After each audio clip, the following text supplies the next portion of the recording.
김준기 전 회장 얼마 전에 저희 MBN에서요 그 비서 성추행을 보도해드렸는데 이번에 가사도우미 성폭행 혐의가 나왔어요? 그렇습니다. 2년 전 여비서 성추행 혐의로 회장직에서 물러났던 김준기 전 동부그룹 회장이 가사도우미를 1년 동안 수차례 성폭행했다는 혐의를 받고 있습니다. 예.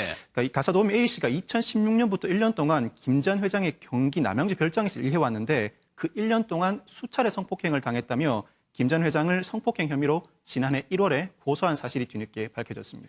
근데 이게 선정에서 녹음이 있더라고요. 그러니까 상습적으로 이루어졌다는 주장 아니에요? 이 가사도우미 주장에 따르면 이 경기도 남양주 소재 이제 별장에서 일을 하던 도우미 분이라고 했는데 반복적으로 이런 괴롭힘이 있어서 도저히 이제 참을 수 없어서 녹음하게 됐다라고 주장을 하고 있고요. 그 내용을 들어보면 뭐 나 안 늙었지 거부하는 목소리가 나옵니다. 하지 마세요, 하지 마세요라고 거절했음에도 불구하고 나이 먹었으면 부드럽게 굴 줄 알아야지 가만히 있어요. 좀 고압적인 진술도 하게 됐고요. 뭘 가만히 있어요 자꾸라고 하면서 도우미 입장에서는 최대한의 거절 의사를 표시했음에도 불구하고 계속적으로 이런 성폭력이 있었다라는 것이고요. 그때부터 피해가 2번 정도 발생하고 나서부터는 이거는 꼭 그 증거 수집을 해야 되겠다, 방어를 해야겠다라는 차원에서 녹음기를 가지고 다녔다라고 진술하고 있습니다. 예. 김준기 회장이라는 사람에 대해서 좀 미리 좀 설명을 드려야 될 것 같은데 집안 자체가 정치인 집안. 그렇죠. 그 부친이 칠성 국회의원이었죠. 옛날에 그 강원도 쪽에서 국회 부의장까지 했어요. 동생도 그 민주당 쪽에 전 의원을 했고 대단한 집안이죠. 그리고 그 김동리 씨 차남인 그 지난번에 탄핵 때 그 변호했던 김평우 변호사라고 있어요. 박근혜 전 대통령 입장에서 변호했던 사람. 김평우 변호사. 그분이 그 이번에 그 김 회장의 그 동생이죠. 여동생이 그분의 부인이죠. 그러니까 정관계에 굉장히 영향력이 있는 그런 집안이죠. 그리고 김준기 전 회장이 제일 듣기 싫어하는 소리가 뭐냐면 재벌 2세, 창업 2세. 2세는 물론 2세죠. 근데 아버지한테 물려받은 거랑 내가 한 거랑은 차원이 다르다 이거죠.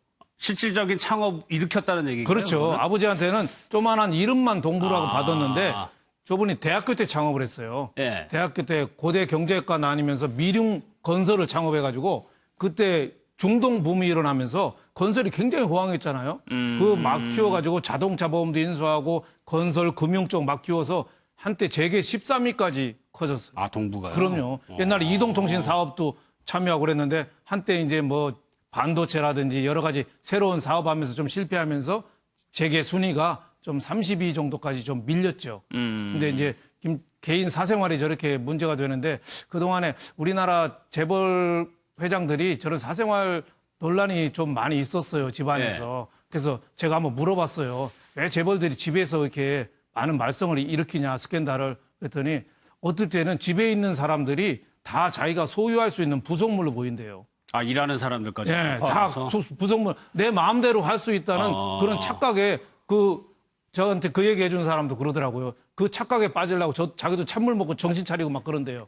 그럴 정도로 회장이라는 생활을 오래 하다 보면은 모든 게 다 부속물로 보이더라. 그래서 굉장한 개인적인 노력이나 이런 게 좀 필요한데 김준기 전 회장은 그런 면에서 자기 절제를 못한 사람이다 이렇게 보여집니다. 일단은 피소 상태니까 그러면 박성별 변호사 김준기 회장 측에서 뭐라고 얘기를 지금 하고 있어요? 가사도우미 A씨는 김 전 회장이 주로 음란물을 보고 난 다음에 성폭행을 시도했다라고 진술을 하고 있는데 이에 대해서 김 전 회장 측은 서로 합의된 성관계였다.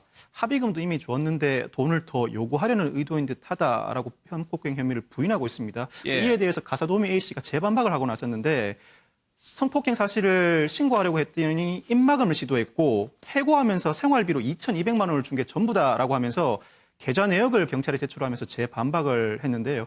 사실 김 전 회장의 이러한 해명은 예전에도 반복된 적이 있습니다. 2년 전에 여비서 성추행 혐의로 고소를 당했을 때도 피해 여비서가 성추행 혐의로 고소를 하면서 신체 접촉 장면이 담긴 영상을 제출한 바가 있습니다. 이에 대해서 김 전 회장 측이 신체 접촉 사실을 인정하면서도 강제추행은 아니고 해당 여비서가 거액을 빌미로 협박을 했었다라고 주장한 바가 있었거든요. 비슷한 해명이 이번 사건에서도 반복되고 있는 상황입니다. 그런데 여비서 사건이 지금 어떻게 결론이 안 난 이유가 손정혜 변호사 지금 한국에 없단 말이에요. 그러니까 미국에 체류 중인 것으로 알려지고 있는데 그러면서 미국에서 이제 소환 조사를 계속 요청을 했지만 들어오지 않는 거죠. 그러다 네. 보니까 지금 인터폴에서 적색 수배가 내려져 있는 상황이고 경찰이 여권 무효화 조치를 한 상황입니다. 그러니까 미국에 현재 불법 체류 중이라는 것이고요.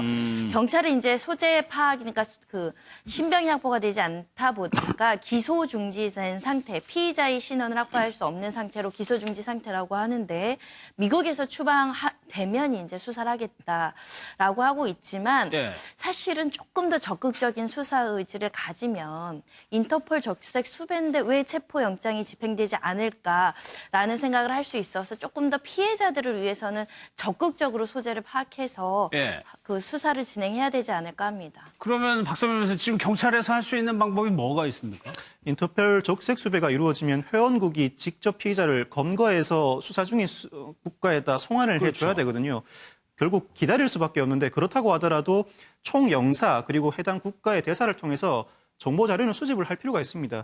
이러이러한 정보 자료가 있어서 여기에 소재하고 있으니까 인터폴에서 적극적으로 인터폴 회원국을 통해 검거해서 해당 국가, 즉 우리나라에 송환 조치를 취해달라고 적극적으로 조치를 취할 필요는 있거든요. 정보를 제공해 줄 수 있다는 거죠? 그렇죠. 근데 이 사건에서는 그 피해자가 여러 차례 성폭행을 당했다고 주장하고 2년 전에 여비서 성추행 사건도 수사가 진행되지 못했지 않습니까? 예. 그러니까 반복적으로 범행이 이루어지고 피해자들과 김 전 회장과의 관계에 비춰봤을 때 범행에 취약한 피해자다 보니까 국내에 입국해서 유죄 선고를 받게 되면 굉장히 중형 선고가 내려질 가능성이 높아요. 김 전 회장도 혹시나 본인이 유죄 선고를 받게 되면 중형 선고가 내려질 거라는 걸 알고 있는 것 같습니다. 그래서 범죄 수사를 피하기 위해서 외국에 소재해 있는 것 자체가 공소시효 정지 사유이기 때문에 언제든지 국내로 들어오면 수사를 받을 수 있다는 두려움 때문에 지금 입국을 못하고 있는 것 같은데 이럴 경우에는 결국 우리나라 수사기관도 좀 더 적극적으로 정보 수집을 해서 인터폴 그리고 회원국을 통해 국내 송환이 적극적으로 이루어질 수 있도록 조치를 취할 필요가 있겠습니다. 예.